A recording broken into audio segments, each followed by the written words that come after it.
I'm Andrew Blance. I'm a fourth-year physicist at Aberdeen, and I'll talk to you about some of my honours project, the fundamental particles of matter.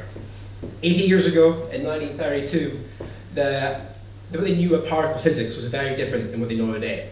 But what they did know is quite familiar to us. It was a model of an atom, has a nucleus in the center with a proton, a neutron, and an electron orbiting it.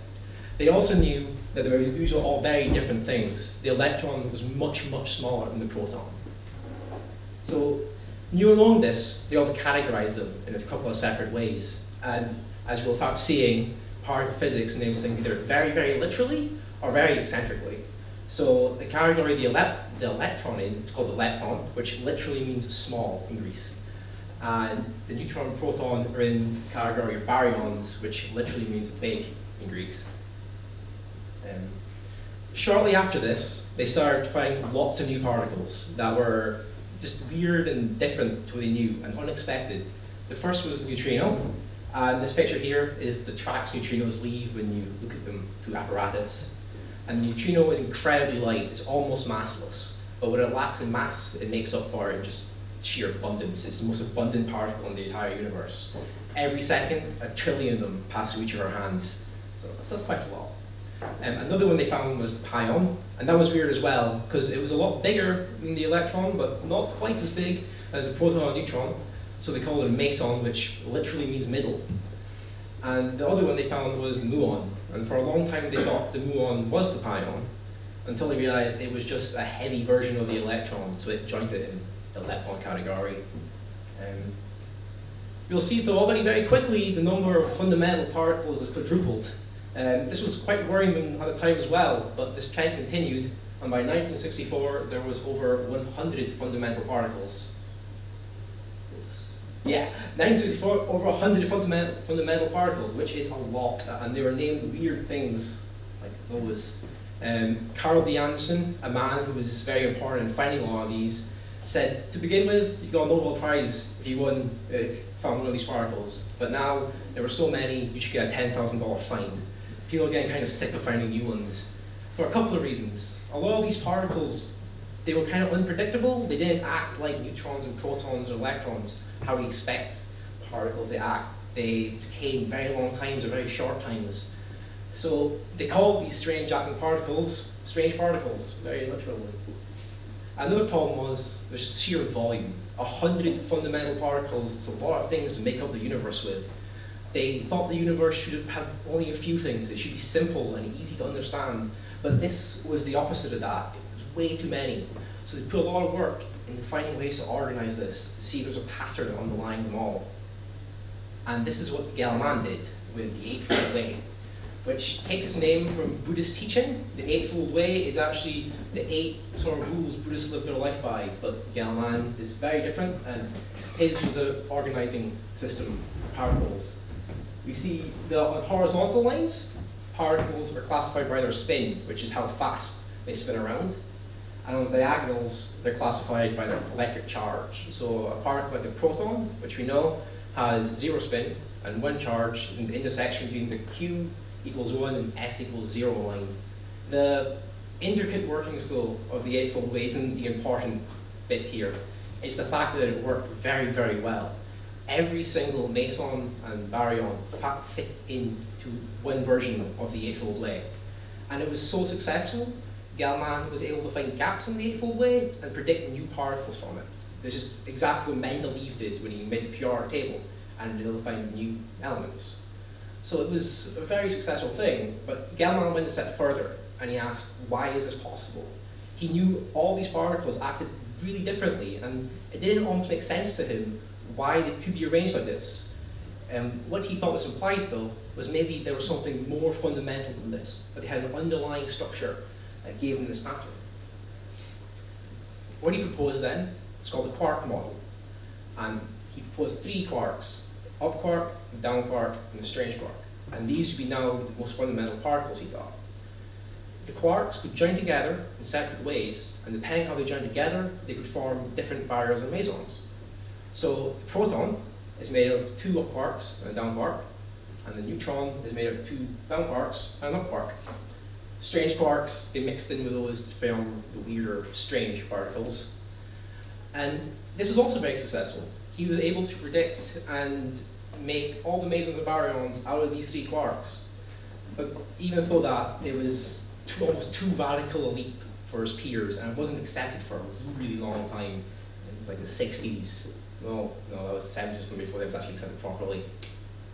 But it does have a pretty important, remarkable meaning for us. All matter around us is only made of protons and neutrons, the atoms that form out of those.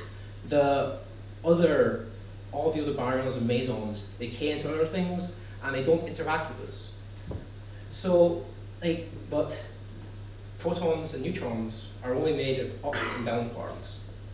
So everything around us, and me and you, and this pub, and your drinks, and the Earth, and all the galaxies, are only made of 4 things. The up quark, the down quark, the electron, and the neutrino, which is a pretty amazing thing, that the entire universe, almost unimaginably big, is just 4 things to us, really. Now, sadly, it's a bit more confusing than that. We now know there's actually 6 quarks, and there's 6 leptons, and there's a whole other category here called gauge bosons.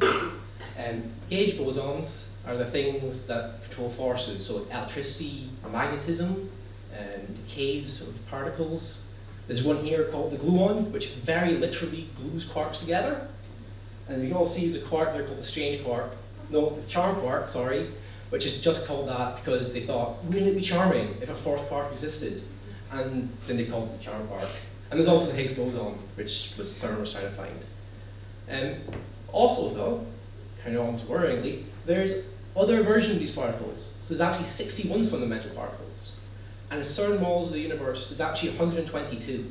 So we're almost getting back to the stage in 1964 where there was almost too many particles that were unique and different. So, and a lot of modern physics is trying to solve that problem. But whether there is 17, or 61, or 122 fundamental particles, you only need 4.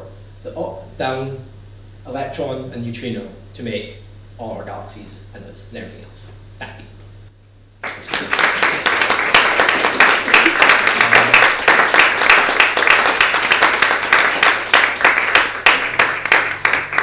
Any questions? Dare I ask? If you could summarize the universe in a sentence, how would you do so? No pressure. Well, that's a big question, man. Well, it's everything, isn't it? Just all the observable matter and dark matter and antimatter and everything around us. Like, the up, down, electron, neutrino make our matter and our observable universe, but there's these things as well that do sort of add to it, do other strange things. That wasn't a sentence, so I'm not sure to answer your question. Yeah, I'm sorry, I feel I failed you. You did. And you? Are there lumpers and splitters as there are in other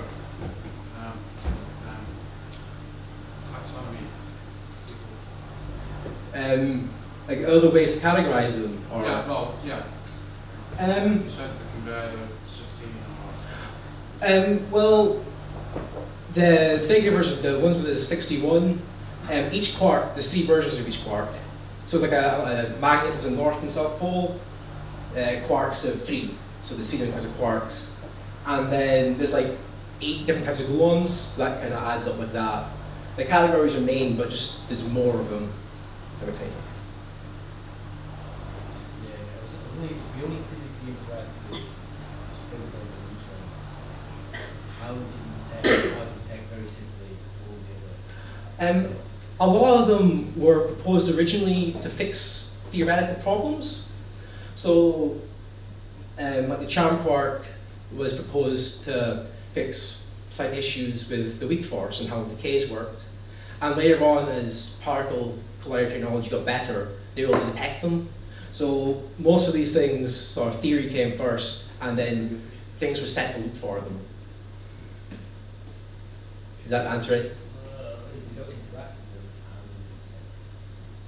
with them, so there's like baryons and mesons that have charm quarks in them, and these can be created at very, very sort of high energies.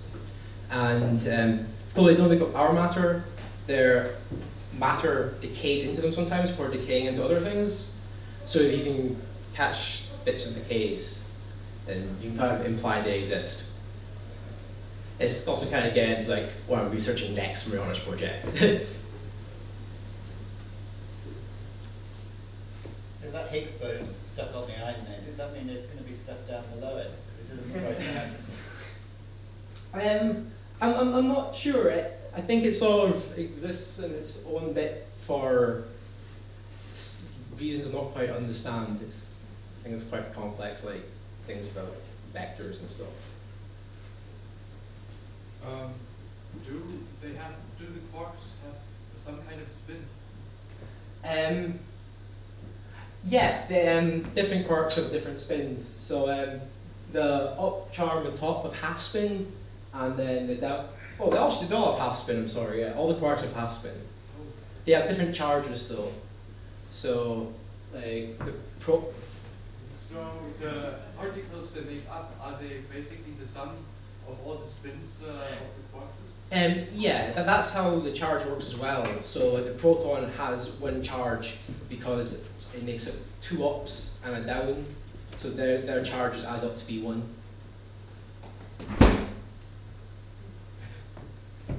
Do you think there could be a level below the quarks that we could discover? There's something called string theory, which is kind of that. But I'm not really sure much about that.